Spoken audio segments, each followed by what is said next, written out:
I went to Magdeburg, a city in what was considered East Germany, by the Elbe River.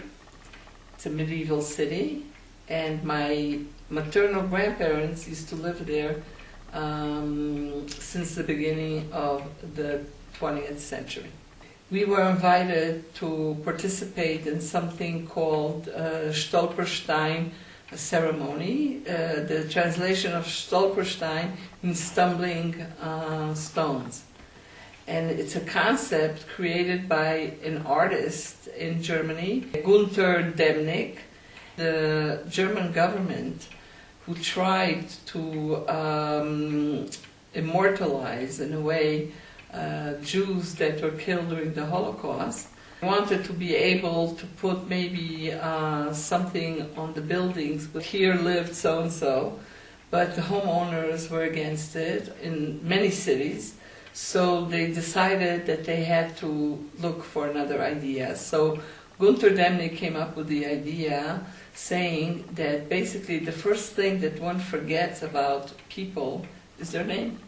His idea was that if you put these stones on the street a few millimeters above the street, when you're walking you will stumble on it, and it will force you to look down and wonder what it is. In the block where my grandparents live, they put these two Stolpersteins, stumbling stones, and it read the following: "Here lived Moses Horowitz, born in 1900, deported to Poland in 1938, was killed in 1942 in the Tarnow ghetto."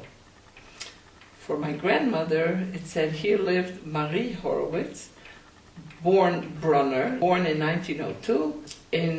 She ran away to Belgium in 1940, was deported in 1942 to Riga, and was killed in 1944 in Stutthof, which is a concentration camp."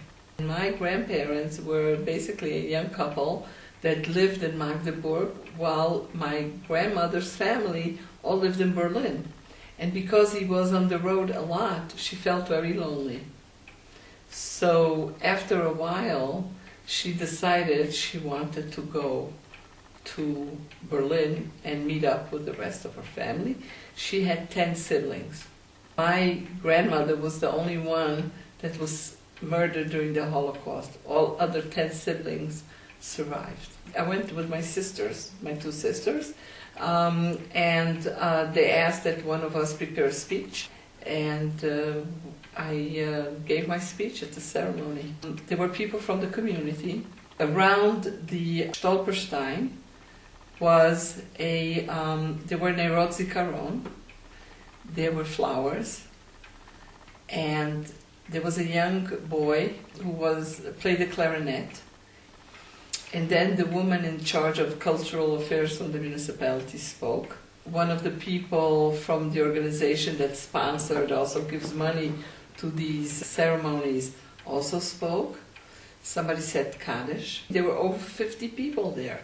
Plus there were people regular from the street walking, and clearly they said, "What is this all about?" They questioned, and then we showed them the Stolpersteins. They looked at it, and one woman said, "Oh, I saw this already in another place." And one more interesting thing was, the engineer of the city was there too. And I asked him, "How come you're here?" He said, "Well, I brought the blueprints of the original street address where your grandparents lived." They asked us for family information, so that's where I had to speak to a lot of people from my mother's family. Being that she's a Horowitz, it wasn't an easy task, because Horowitz is an enormous family, dispersed in the 17th century all over Poland. So it took some interviewing and speaking to different people. The entire experience was very moving. Even here in Israel, having to do all the research of the family and then send them, because they wanted it to appear in their local newspaper, because they were announcing the Stolperstein ceremony. They also wanted to give background on who these people were.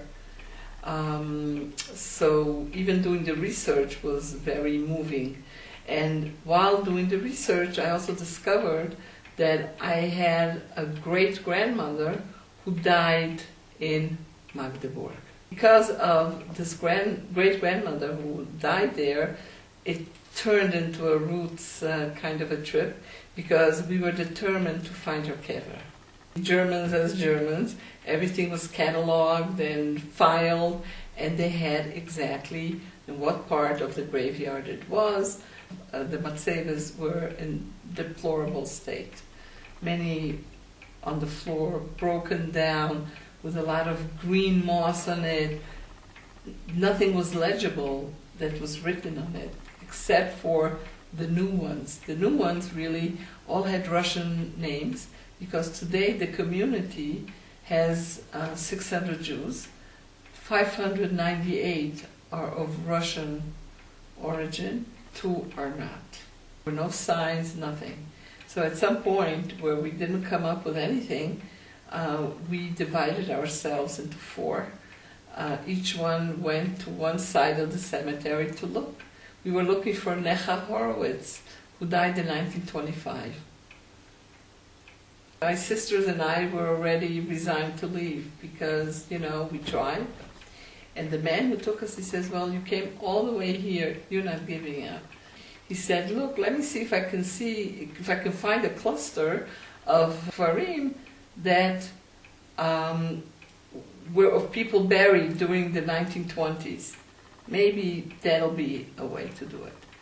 So we followed him, and at a certain point he said, oh, here there is 1924, 1923, So we said, yeah, well, we couldn't read anything.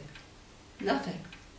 In fact, I was standing in front of this big matzeva with a rounded dome, and I'm looking at it, couldn't make it out, and at some point he sort of put his hands out and he said, well, I guess we're not successful enough.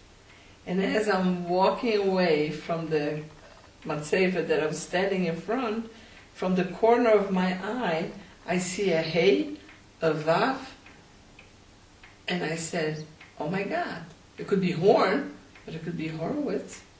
So I went back to it, and with my hand, I tried to clean off the green stuff that was on it, and I see Horowitz. And then I continued cleaning, and I see it's Necha Horowitz.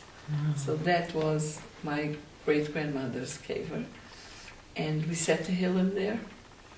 And I imagine that since the 1930s, nobody was visited that kever, and nobody said Tehillim there.